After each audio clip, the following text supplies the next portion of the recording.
मोतिहारी विधानसभा 2025 में क्या होने वाले हैं? क्या है मोतिहारी विधानसभा का जातीय समीकरण?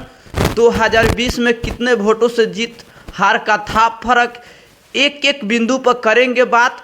और क्या 2025 में कौन दिख रहे हैं आगे और कौन हो सकता है किस पार्टी का उम्मीदवार, इन तमाम मुद्दों पर हम बात करने जा रहे हैं। मैं हूं रंजन, आप देख रहे हैं बिहार ग्राउंड न्यूज फास्ट। अब सबसे पहले हम विस्तार से चर्चा कर लेते हैं। तो हम बात कर रहे हैं मोतिहारी जो विधानसभा चुनाव 2025 में होने वाले हैं। यहाँ से अभी वर्तमान में विधायक माननीय प्रमोद कुमार जी हैं जो बीजेपी के हैं। अगर हम बात कर ले 2020 की नतीजा की, तो यहाँ से प्रमोद कुमार लगभग उनको 92,733 मत आए थे और वो विजय प्राप्त किए थे। वहीं दूसरे नंबर पे थे आरजेडी के ओम प्रकाश चौधरी, जिनको 78,088 मत मिले थे और वह 14,645 वोटों से चुनाव हार गए थे ओम प्रकाश चौधरी। तो आपने जाना कि 2020 का नतीजा।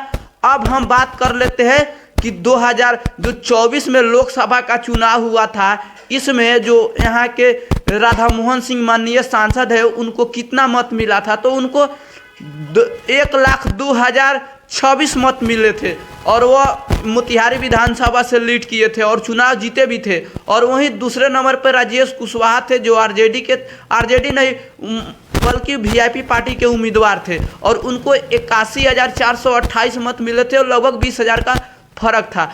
तो इस बार क्या था, लोकसभा में नरेंद्र मोदी के नाम पर मात्र 20,000 का फर्क था। और इस बार क्या होने जा रहा है, यहाँ बिहार के मुद्दे और स्थानीय मुद्दे को लेकर चुनाव होने जा रहा है।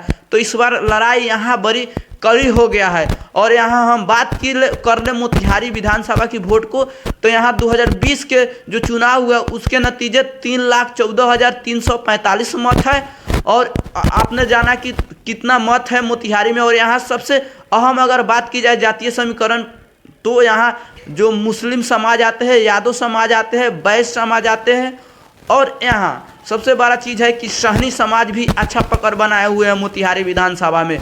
और मोतिहारी जो मेयर का चुनाव हुआ था उसमें सबसे बड़ा खेल हुआ था, क्योंकि आरजेडी के समर्थन प्रीति गुप्ता वहाँ से चुनाव जीती थी। और उनको प्रीति गुप्ता की अगर बात की जाए तो उनको 43,741 मत मिले थे सिर्फ मोतिहारी में। वहीं बीजेपी के जिला अध्यक्ष प्रकाश ताना बुरी तरीके से चुनाव हारे थे, उनको 28,737 मत मिले थे और कुल 15,000 वोट से वो हार चुके थे सिर्फ कहाँ, मोतिहारी से। और इस बार तो मोतिहारी विधानसभा का चुनाव होने वाला है। तो आखिरकार कौन कौन हो सकता है उम्मीदवार किस पार्टी से? तो बीजेपी से फिक्स है कि माननीय विधायक प्रमोद कुमार ही एक बार उम्मीदवार होंगे, क्योंकि वो लगातार चुनाव जीतते आ रहे हैं माननीय प्रमोद जी। और दूसरे तरफ आरजेडी से ओम प्रकाश चौधरी अभी भी दावा किए हैं, लेकिन तीसरा मोर्चा आरजेडी से सबसे बड़ा खेल कर रहा है देवा गुप्ता। कहा जा रहा है कि इस बार देवा गुप्ता को तेजस्वी यादव से बात हुआ है और हो सकता है कि देवा गुप्ता को टिकट मिले। लेकिन इससे पहले वाला जो कैंडिडेट थे ओम प्रकाश चौधरी, वो भी अच्छा मत लाए थे और सहनी समाज के अच्छा वोट बैंक भी है। तो इसलिए ओम प्रकाश चौधरी भी लाइन में है। अब देखने वाली बात है कि इन दोनों में से कौन आते हैं। और यहाँ जनसुराज भी अपना उम्मीदवार पेश करेंगे, लेकिन जनसुराज का कोई पकड़ नहीं होगा। दो ही पार्टी में हार जीत का अंतर होने वाले हैं, बीजेपी और आरजेडी। और आरजेडी से दो ही उम्मीदवार आने का सबसे बड़ा चांस है, एक तो ओम प्रकाश चौधरी और दूसरा देवा गुप्ता। और तीसरे तरफ वीआईपी के भी हो सकता है कि जिला अध्यक्ष जो अशोक चौधरी है वो चुनाव लड़े। तो आपने तमाम मुद्दे जाने कि मोतिहारी में कौन कौन चुनाव लड़ सकते हैं। अब हम बात करेंगे कि आखिरकार 2025 में यहाँ से चुनाव कौन जीत सकता है। तो इस बार की लड़ाई 2025 अगर इलेक्शन की बात की जाए मोतिहारी में तो कड़ी लड़ाई होने वाली है।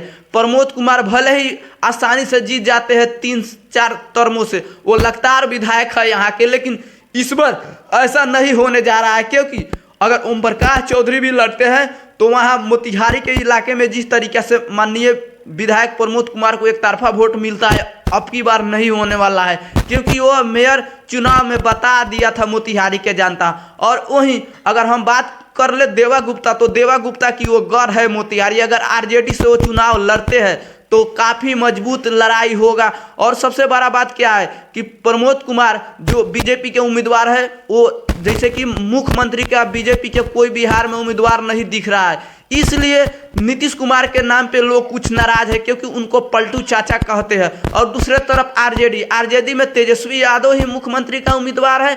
और वो जैसे कि माई बहन मान योजना जो 2500 रुपया देंगे महिलाओं को, जैसे कि सीधे अगर बात की जाए तो बूढ़ा और विकलांगों को 1500 रुपया देंगे और बिजली 200 यूनिट फ्री कर देंगे। इन तमाम मुद्दों को लेकर जो आरजेडी के उम्मीदवार है काफ़ी खुश है। और देखने वाली बात है कि आखिरकार आरजेडी से कौन आते हैं और बीजेपी से प्रमोद कुमार फिक्स है। लेकिन एक प्रमोद कुमार की अगर बात की जाए तो वहाँ भी काफ़ी मजबूत है, क्योंकि चिराग पासवान उनके साथ है, उनके साथ उपेंद्र कुशवाहा है, उनके साथ नीतीश कुमार है, उनके साथ खुद बीजेपी के पूरे नरेंद्र मोदी टीम है। तो इसलिए चुनाव यहाँ बड़ी कड़ी की होने जा रही है। चुनाव कौन जीतेंगे कोई नहीं जान रहा है, लेकिन आपने तमाम एक एक बिंदु पे चर्चा सुने। मैं हूं रंजन, आप देख रहे थे बिहार ग्राउंड न्यूज। अगर फेसबुक पर देख रहे हैं तो फॉलो करें, अगर यूट्यूब पर देख रहे हैं तो इस चैनल को सब्सक्राइब करें।